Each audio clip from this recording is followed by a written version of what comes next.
అందరికీ నమస్కారం. News one network evening top 10 news bulletin కు స్వాగతం. ముఖ్య రోడ్డు ప్రమాదాల్లో 8 మంది మృతి. తెలంగాణ రోడ్డు రక్తసిక్తమవుతున్నాయి. ఆదిలాబాద్ జిల్లా మేకలగడ్డి దగ్గర అర్ధరాత్రి వేళ కారు డివైడర్ ను ఢీకొట్టిన ఘటనలో ఒకే కుటుంబానికి చెందిన 5గురు మృతి చెందారు. బైన్సాలో బంధువుల ఇంటికి వెళ్లి తిరిగి వస్తున్న క్రమంలో కారు ప్రమాదానికి గురై మోయస్ బాబు అలీ, కాజా మొయినుద్దీన్, ఫరీద్, మొహమ్మద్ ఉస్మానుద్దీన్ మృతి చెందారు. సూర్యాపేట జిల్లా సీతారాంపురం దగ్గర బైక్ ర్యాలీని ఢీకొట్టిన ఘటనలో 3 యువకులు అక్కడికక్కడే మృతి చెందారు. శ్రీ చైతన్య యాజమాన్యంపై మహిళా కమిషన్ ఆగ్రహం. బాదాపూర్లోని శ్రీ చైతన్య జూనియర్ కాలేజ్ ను తెలంగాణ మహిళా కమిషనర్ చైర్పర్సన్ శారద ఆకస్మికంగా తనిఖీ చేశారు. క్లాస్ రూమ్లతో పాటు డైనింగ్ హాల్, హాస్టల్ గదులను పరిశీలించారు. హాస్టల్ జైల్లో ఉందని, విద్యార్థులను ఖైదీలుగా చూస్తున్నారని ఆగ్రహం వ్యక్తం చేశారు. అధ్యాపకులతో పాటు వార్డెన్లు తమపై దారుణంగా వ్యవహరిస్తున్నారని విద్యార్థులు మహిళా కమిషన్ దృష్టికి తీసుకెళ్లారు.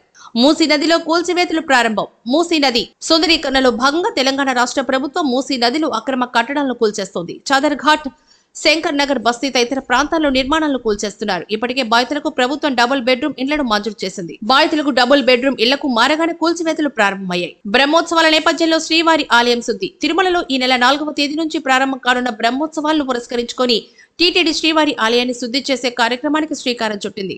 ఆలయంలో కోయిల్ ఆల్వార్ తిరుమంజనం నిర్వహించారు. సుగంధ ద్రవ్యాలతో ఆలయాన్ని శుద్ధి చేస్తున్నారు.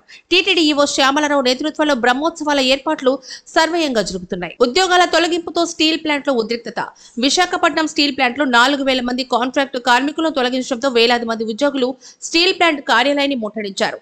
యాజమాన్యానికి వ్యతిరేకంగా పెద్ద ఎత్తున నినాదాలు చేశారు. ముట్టడిలో భాగంగా అద్దాలు ధ్వంసం చేసి ఫర్నిచర్ను విరగొట్టారు. సిఐఎస్ఎఫ్ బలగాలు పరిస్థితిని అదుపులోకి తీసుకొచ్చేందుకు కృషి చేశాయి. కేటీఆర్ కాన్వాయ్ ని అడ్డుకున్న కాంగ్రెస్ శ్రేణులు. BRS working president KTR convoy ని కాంగ్రెస్ శ్రేణులు అడ్డుకున్నాయి. మూసీ నిర్వాసితులను పరామర్శించేందుకు వెళ్తున్న ఆయన వాహనాన్ని అడ్డుకుని నిరసన తెలిపారు. మంత్రి కొండా సురేఖపై చేసిన అనుచిత వ్యాఖ్యలకు క్షమాపణలు చెప్పాలని డిమాండ్ చేశారు. సిట్ విచారణ నిలిపివేస్తూ ఆదేశాలు. తిరుమల లడ్డు వివాదంపై సుప్రీంకోర్టు కీలక వ్యాఖ్యలు చేసిన నేపథ్యంలో రాష్ట్ర ప్రభుత్వం సిట్ దర్యాప్తును నిలిపివేసింది. ఈ మేరకు డీజీపీ ద్వారకా తిరుమలరావు ప్రకటన విడుదల చేశారు.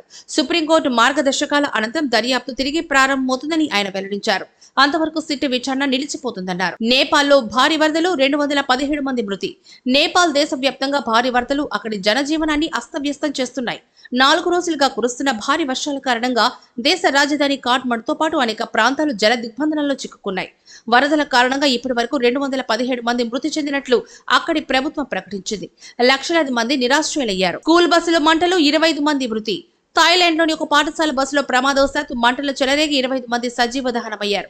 ఫీల్డ్ ట్రిప్ కు వెళ్లి తిరిగి వస్తున్న క్రమంలో బస్సులో మంటలు చెలరేగి 22 మంది చిన్నారులు, 3 ఉపాధ్యాయులు మంటల్లో చిక్కుకొని మృతి చెందినట్లు ఆ దేశ రవాణా శాఖ మంత్రి సురియాహి తెలిపారు. ప్రమాదంపై విచారణకు ప్రభుత్వం ఆదేశించింది. బంగ్లాదేశ్ పై భారత్ ఘన విజయం.